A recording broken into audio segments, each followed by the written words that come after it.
สวัสดีครับตอนนี้ห้องก็เสร็จมาตั้งนานแต่อันนี้นี่ดิไม่เสร็จสักทีคือห้องเสร็จตั้งนานแต่ว่ากูป่วย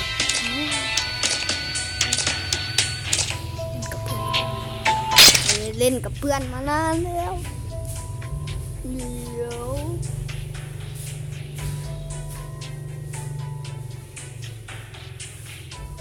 เข้าไปเร็วกูรอนะเว้ยกูจะไปเล่นข้างนอกดีกว่า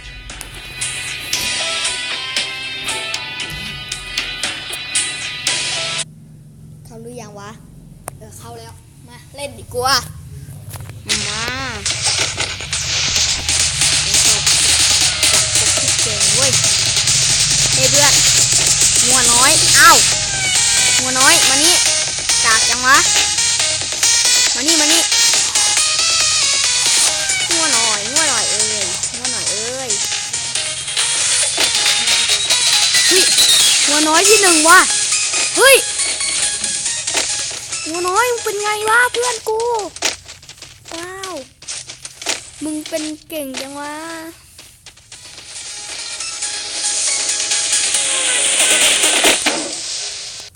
มึงเอ้ยงัวน้อยปวดจังเป็นบ้าอะไรยูเป็นบ้าอะไรวะข้าก็ไม่ยอมอะไรวะอะไรของมึงวะเอ้า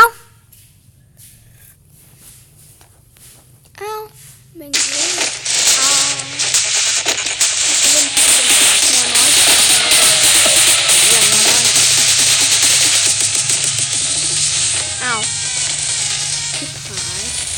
เอาเฮียงัวน้อยไปไหนแล้ววะเพิ่งเข้าแล้ววะหรือว่าอะไรงงไปหมดเลยนะเว้ยอ้าวเสียงก็ไม่มี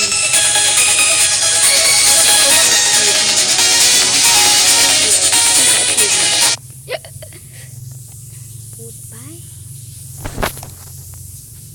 จะเล่นให้ดูว่าผมนี่จะเล่นกับเพื่อนใครมันจะตายใครมันจะอยู่วะฮะไม่ไปผมไม่ไปตรงนี้เอาไอ้เหี้ยเอ้ยตรงนี้ก่อนนะเว้ย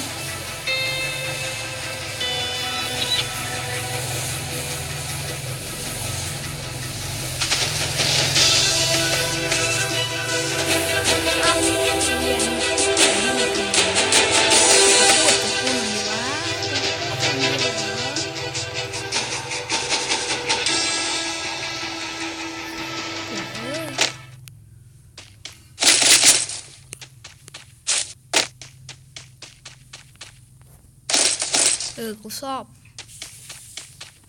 ไปเพื่อนเอ้ยโชคดีวะที่ยังมีแกในวันที่ฝ่ายแท้มึงไม่เคย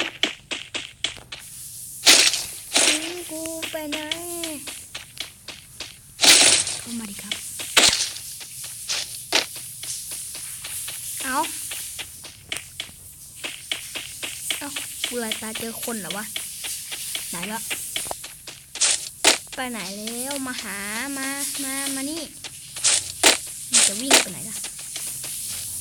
มันบอกให้มาตรงนี้แล้วมันจะวิ่งไปไหนเจอเลือดกล่องหนึ่งแบ่งให้เพื่อนมาเอาตรงนี้มาเอานี่เลือดเราให้เอาไม่เอาไปเลยไอ้เหี้ยนั้น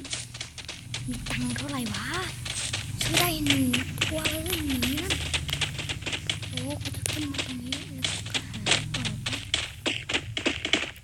โอ้โหกูเจอแล้ว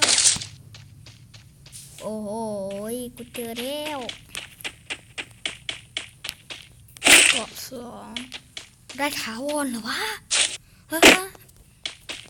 นี่เฮ้ยดีนะกูยังไม่ตายไปดูดีกว่ามันว่ามีคนยิงว่ะ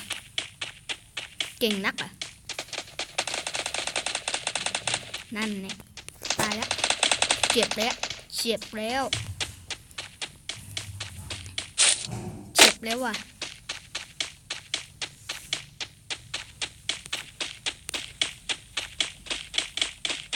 ไปแล้ววะ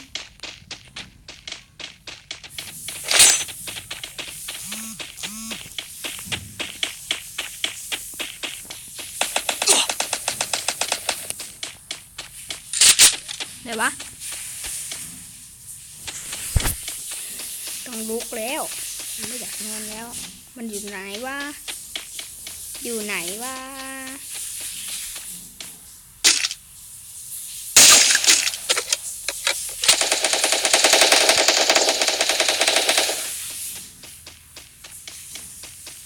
เฮ้ย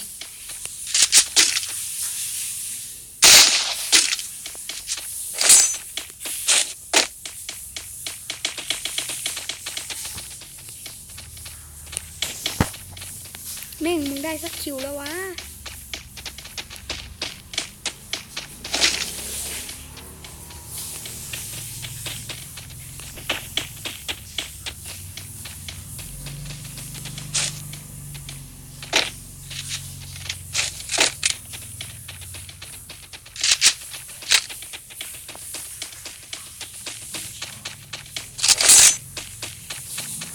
วงมา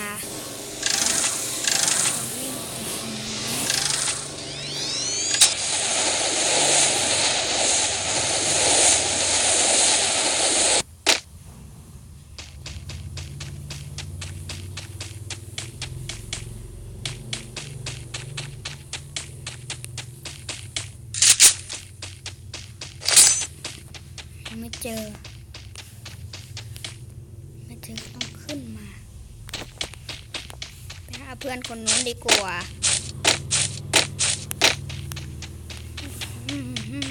ไอ้เหี้ยนี่มึงทำอะไรตรงนู้น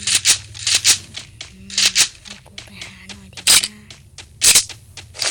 ไม่เจอมึงเลยเนี่ย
ไปไหนว่าไก่จัง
แล้วว่ะ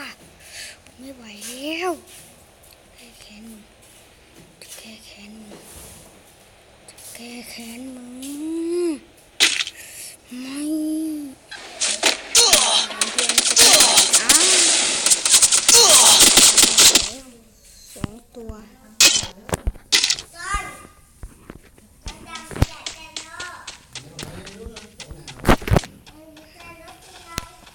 ให้เพื่อนออกไปดีกว่าเพื่อนผมจะเล่นนานๆให้ทุกคนก่อนที่ทุกคนจะกดไลค์เลย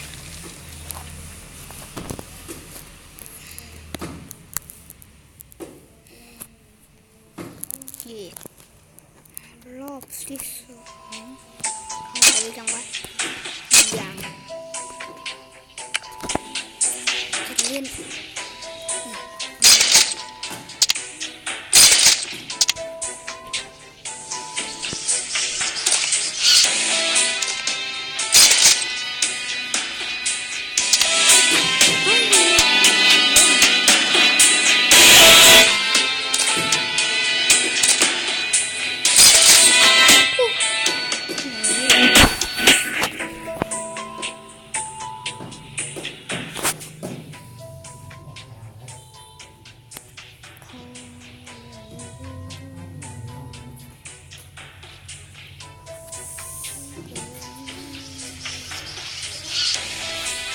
ี่เมย์เข้ามาบอกเลย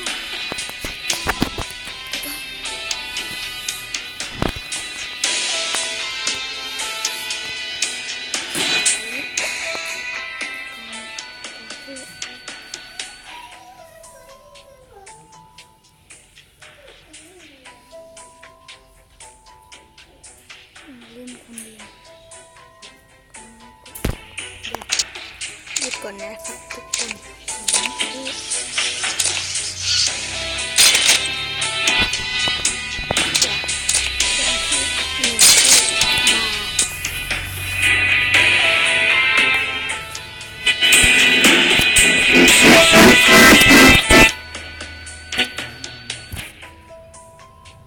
น้ำ